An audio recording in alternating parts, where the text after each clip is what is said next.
Chapitre 3. La naissance de Marie. 2 mois plus tard, le village de Nazareth est baigné par la douce lueur de la pleine lune, qui projette de longues ombres sur le paysage. La nuit était calme, l'air vif avec la promesse de l'aube.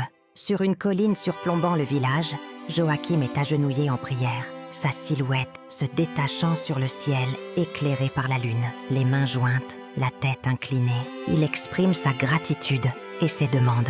Le doux rayon de la lune filtrait dans une pièce de sa petite maison de pierre où Anne était allongée dans les affres de l'accouchement. Pourtant, contrairement aux cris et aux luttes habituelles de l'accouchement, la pièce était remplie d'un calme d'un autre monde.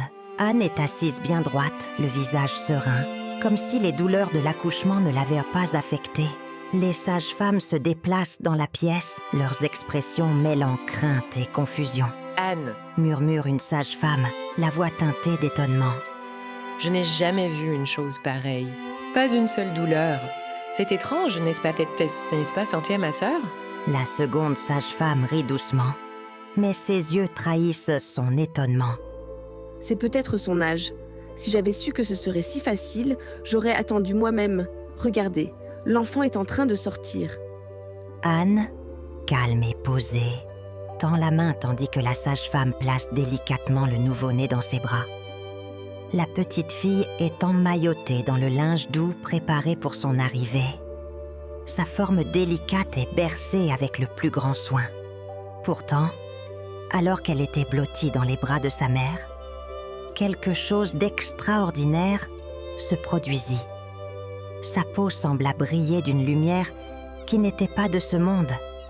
Un rayonnement doux et céleste que seuls Anne et les anges pouvaient percevoir. Elle scintillait comme la première lueur de l'aube, subtile mais indéniable. Une déclaration silencieuse de la touche divine sur sa vie. Les sages-femmes, inconscientes de la lueur céleste mais sentant quelque chose d'extraordinaire, échangent des regards écarquillés. Leurs mains, si habituées au tremblement de la vie nouvelle, tremblent légèrement, tandis qu'elles contemplent l'enfant, dans une crainte silencieuse. Enfin, la première sage-femme retrouve la parole, même si c'est à peine plus qu'un murmure. « Une fille !» souffle-t-elle, émerveillée. « Anne, vous avez une fille. Regardez-la, elle est exquise, sans défaut. Si parfaite. » La seconde sage-femme acquiesça, ses doigts traçant doucement la joue douce de l'enfant. Un recueillement feutré s'installa dans la pièce, l'air étant chargé de quelque chose d'inexprimé, mais de profondément ressenti. Aucune des deux femmes ne savait que le ciel lui-même s'était penché pour assister à la naissance de l'enfant, destiné à porter le salut de l'humanité. Anne berce l'enfant. Son cœur se gonfle d'un amour qui dépasse les mots. La pièce semblait s'illuminer d'une douce lumière, émanant du cœur du bébé. Une présence divine qui emplissait l'espace de chaleur et de paix. La seconde sage-femme sourit, le ton léger mais rempli d'admiration. « Eh bien, il semble que vous n'ayez pas besoin de nous. Tu t'es très bien débrouillée, Anne, bien mieux que je ne l'imaginais. Viens, ma sœur, laissons la nouvelle mère avec son enfant. Dieu t'a enfin bénie. Bonne nuit, Anne. » Alors que les sages-femmes ouvrent la porte pour partir, les premières lueurs de l'aube peignent le ciel dans des teintes vibrantes de rose et d'or. La deuxième sage-femme rit doucement. « Vous voulez dire bonjour? Partageons la bonne nouvelle avec Joachim. » La porte se referma derrière eux et la pièce fut à nouveau baignée par la douce lumière du soleil levant. Anne était assise seule avec sa fille nouveau-née, les rayons du soleil traversant les barreaux de la fenêtre et illuminant la forme minuscule de l'enfant. Anne examine doucement son bébé, touchant ses doigts et ses orteils délicats, s'émerveillant du miracle qu'elle tient dans ses bras. La lumière qui irradie du cœur de l'enfant semble s'intensifier, emplissant la pièce d'une lueur sacrée. Submergée par l'émotion, Anne a serré l'enfant contre elle et s'est agenouillée, la voix tremblante de gratitude et d'admiration. Seigneur, Créateur de toute vie et très puissant, dans ton infinie sagesse, tu m'as donné cet enfant. Je te remercie. Mais maintenant, je dois me demander comment je vais m'occuper de celui que toi seul as jugé capable de porter le Verbe éternel.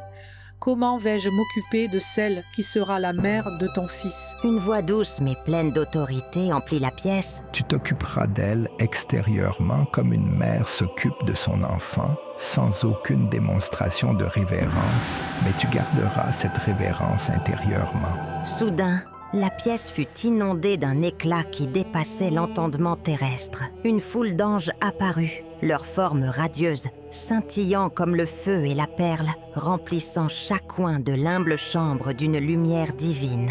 Leurs robes cascadaient comme de l'or liquide. Leurs ailes se déployaient dans une splendeur lumineuse, agitant l'air d'un murmure de grâce céleste. Puis, comme si les cieux s'étaient rapprochés, une mélodie s'éleva, un hymne si pur, si douloureusement beau, que les murs mêmes semblaient bourdonner de sa résonance. Leurs voix se mêlaient dans une harmonie parfaite, un chant de louange qui tremblait de joie et de respect pour l'enfant nouveau-né, Marie. C'était un son qui n'était pas destiné aux seules oreilles des mortels, mais au royaume de l'au-delà, une proclamation aux cieux que l'élu de Dieu était entré dans le monde.